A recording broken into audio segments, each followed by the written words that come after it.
Indian super league വന്ന് വിദേശ താരങ്ങളോടൊപ്പം കളിച്ച് ഇന്ത്യൻ ഫുട്ബോൾ താരങ്ങളുടെ ക്വാളിറ്റി ഇംപ്രൂവ് ആയിട്ട് പോലും ഇന്ത്യൻ ഫുട്ബോൾ ടീമിനെ ഈ അധോഗതിയിൽ എത്തിച്ച ഇഗോ സ്റ്റിമാച്ച് എന്ന് പറയുന്ന പഴയ ഇന്ത്യൻ ഫുട്ബോൾ ടീം പരിശീലകൻ പുതിയൊരു വെളിപ്പെടുത്തലുമായിട്ട് വന്നിട്ടുണ്ട്.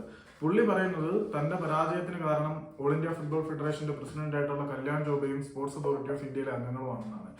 നമ്മുടെ ഈ ഏഷ്യൻ ഗെയിംസിന് താൻ താരങ്ങളുടെ ഒരു ലിസ്റ്റ് ഉണ്ടാക്കിയിരുന്നു. ആ ലിസ്റ്റിലെ താരങ്ങളുടെ പേര് മുഴുവൻ വെട്ടിയിട്ട് 3 സീനിയർ താരങ്ങളെ ടീമിലേക്ക് ഉൾപ്പെടുത്താനുള്ള തീരുമാനം എടുത്തത് കല്യാൺ ചൗബയും അയാളുടെ അനുയായികളുമായിരുന്നു. അതുകൂടാതെ ISL ക്ലബ്ബുകൾക്ക് ഏതൊക്കെ ടീമുകളെ അയക്കണം എന്നുള്ള തീരുമാനം എടുത്തതും കല്യാൺ ചൗബയാണെന്നാണ് ഇഗോ സ്റ്റിമാച്ച് പറയുന്നത്. ആക്ച്വലി ഇന്റർനാഷണൽ ടൂർണമെന്റുകളിലേക്ക് താരങ്ങളെ വിട്ടു നൽകണോ വേണ്ടയോ എന്ന് പലപ്പോഴും ക്ലബ്ബുകളുടെ ഡിസ്ക്രിപ്ഷനാണ്. അത് ഇന്ത്യയിൽ മാത്രമല്ല പല രാജ്യങ്ങളിലും അങ്ങനെയാണ്. അത് നമ്മളുടെ ഇഗോ സ്റ്റിമാച്ച് അങ്ങനെ അറിയുമോ ഇല്ലയോ എന്നുള്ള കാര്യം അവിടെ ഇരിക്കട്ടെ. ഇതിനകത്ത് ഏറ്റവും പ്രധാനപ്പെട്ട ഒരു കാര്യം, ഇപ്പോഴാണോ ഇങ്ങനെയൊക്കെ ഇതൊക്കെ പറയാൻ തുറക്കാൻ പറ്റിയത് എന്നുള്ളതാണ് പ്രധാനപ്പെട്ട ചോദ്യം.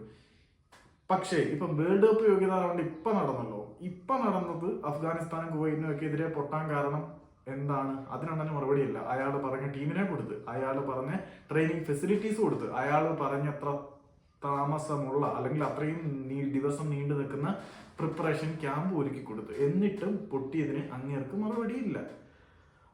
അതവിടെ നിൽക്കട്ടെ. പക്ഷേ ഏഷ്യൻ ഗെയിംസിലെ പരാജയത്തിന്റെ കാരണം ഇത്തരത്തിലുള്ള ഇടപെടലുകളാണ് എന്ന് പുള്ളി പറഞ്ഞ വസ്തുത നമുക്ക് വേണമെങ്കിൽ അംഗീകരിക്കാം. എങ്കിൽ പോലും why this man open his bloody mouth right now? ഇപ്പോൾ മാത്രം എന്തുകൊണ്ട് ഇയാൾ അയാളുടെ വാ തുറക്കുന്നു?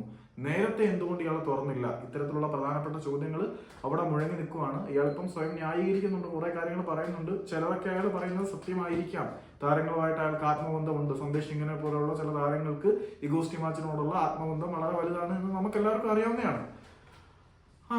പക്ഷെ ഇപ്പോഴൊന്നും അല്ലായിരുന്നു ഇത് പറയേണ്ടത്. ഏതായാലും ഇപ്പം അങ്ങേര് ഓൾ ഇന്ത്യ ഫുട്ബോൾ ഫെഡറേഷനെതിരെ ലോ സ്യൂട്ട് ഫയൽ ചെയ്യാൻ പോവുകയാണ്, നഷ്ടപരിഹാരം ആവശ്യപ്പെട്ടുകൊണ്ട് എന്നൊക്കെയാണ് അറിയുന്നത്. അപ്പം എനിക്ക് ഈ ഗോറിൽ അത്ര താല്പര്യമൊന്നുമില്ല. നിങ്ങളുടെ അഭിപ്രായം എന്താണെന്ന് വെച്ചാൽ കമന്റ് ചെയ്താൽ എനിക്ക് കൂടെ വായിച്ചറിയായിരുന്നു.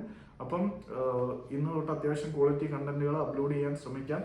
നിങ്ങളുടെ സജഷൻ എന്ത് തന്നെ ആയാലും ഞാനത് അക്സെപ്റ്റ് ചെയ്യുന്നതായിരിക്കും. Thank you very much for your support. ഇത്രയും നാൾ തന്ന എല്ലാ സപ്പോർട്ടിനും വളരെ നന്ദി. ഇന്നു മുതൽ ഞാൻ നന്നാവാൻ ശ്രമിക്കുന്നുണ്ട്. ഏതെങ്കിലും ഒരു സമയത്ത് വഴിതെറ്റി പോയി കഴിഞ്ഞാൽ ഞാൻ പോയി എന്നാണ് അർത്ഥം, വേറെ ഒന്നുമില്ല.